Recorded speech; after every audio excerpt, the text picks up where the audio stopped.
Hello friends, welcome to Score in Homeo. இன்னைக்கு நம்ம பார்க்க போகிறது asphyxial neonatrum. ஸோ இதோட டெஃபினேஷன் என்னன்னு பார்த்தோம்னா non-establishment of satisfactory pulmonary respiration at birth. So அந்த குழந்தைக்கு impaired blood and gas exchange இருக்கனால hypoxemia, hypercapnia and metabolic acidosis வந்து நடக்க வாய்ப்பு இருக்குது. இதோட கேரக்டரிஸ்டிக்ஸ் என்னென்னு பார்த்தோன்னா profound acidemia இருக்குது. அம்பிளிக்கல் பிளட்டில் வந்து less than 7 pH இருக்கனால நமக்கு தெரியும். அண்ட் அப்கார் ஸ்கோர் வந்து 0 to 3 இருக்குது for 5 minutes.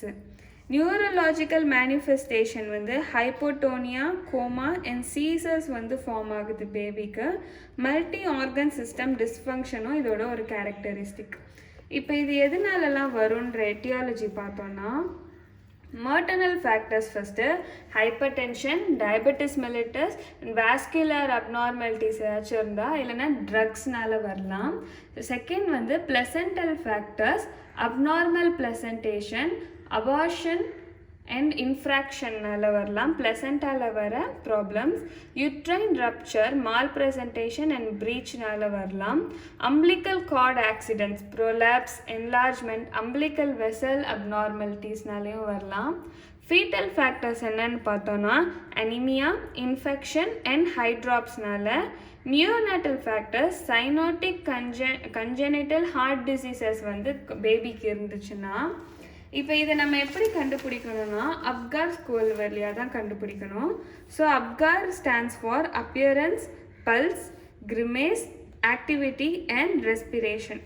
ஸோ இப்போ இதோட ஸ்கோரிங் வந்து பார்த்தோன்னா ரெஸ்பிரேட்டரி எஃபெக்ட்ஸ் வந்து ஆப்சண்ட்டாக, slow and irregular, good, crying. So அதுக்கு வந்து 2 மார்க் கொடுப்போம். அப்படி இல்லைன்னா 0 கொடுக்கணும். அதே மாதிரி ஹார்ட் ரேட் ஆப்சண்ட்டாக இருக்கா இல்லை மோர் தென் 100, லெஸ் தென் 100 அது பார்த்து கொடுக்கணும். மசில் டோன் வந்து ஃப்ளாசிட், ஃப்ளெக்ஷன் அண்ட் ஆக்டிவ் பாடியாக இருக்கா பேபிக்குன்னு 3 டைப்ஸில் பார்க்கணும். ரிஃப்ளெக்ஸ் இரிட்டபிலிட்டி, நோ ரெஸ்பான்ஸ், கிரிமேஸ் இருக்குது, காஃப் அண்ட் ஸ்னீஸ் பண்ணுது குழந்தைன்னா 2 பாயிண்ட்ஸ். கலர் வந்து ப்ளூ அண்ட் பேலாக இருந்தால் asphyxial neonatrum, body pink and extremities மட்டும் ப்ளூவாக இருந்தால் 1 mark and completely pink and ஹெல்த்தியாக இருந்தால் 2 மார்க்ஸ் கொடுக்குறோம். இப்போ இந்த டோட்டல் ஸ்கோர் 0 to 3 இருந்ததுன்னா தான் நம்ம வந்து asphyxial neonatrum இல்லையான்னு கன்ஃபார்ம் பண்ணணும். கிளினிக்கல் சீக்வல் பார்த்தோன்னா first hyper apnoea and hyper tension ஆகும். கேஸ்பிங் அட்டெம்ப்ட் டு ப்ரீத் வந்து ப்ரைமரி ஆப்னியா. ஸோ குழந்தை வந்து மூச்சு இழுக்க ட்ரை பண்ணும். அது அப்படி இல்லைன்னா செகண்டரி ஆப்னியாவுக்கு போய் பிரக்கிகார்டியா அண்ட் ஷாக் ஸ்டேட்டுக்கு குழந்தை போயிடும். Diminished cerebral blood flow, cerebral haemorrhages form ஆகலாம். ஹைபாக்சியா, இஸ்கிமியா அண்ட் என்செஃபலோபதி போய் death or disability of the child வந்து நடக்கும்.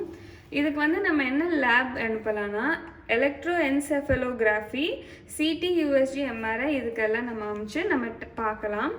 மேனேஜ்மெண்ட் பார்த்தோன்னா ப்ரொஃபலாக்டிக்காக நம்ம வந்து மெஷர்ஸ் எடுக்கலாம். ஆப்னியா டிஸ்டைட் tactile stimulation, ventilatory resuscitation and chest compressions, இந்த 4 டைப்ஸ் வந்து மேனேஜ்மெண்ட் பண்ணி பார்க்கலாம் asphyxial neonatrumல. தேங்க்யூ.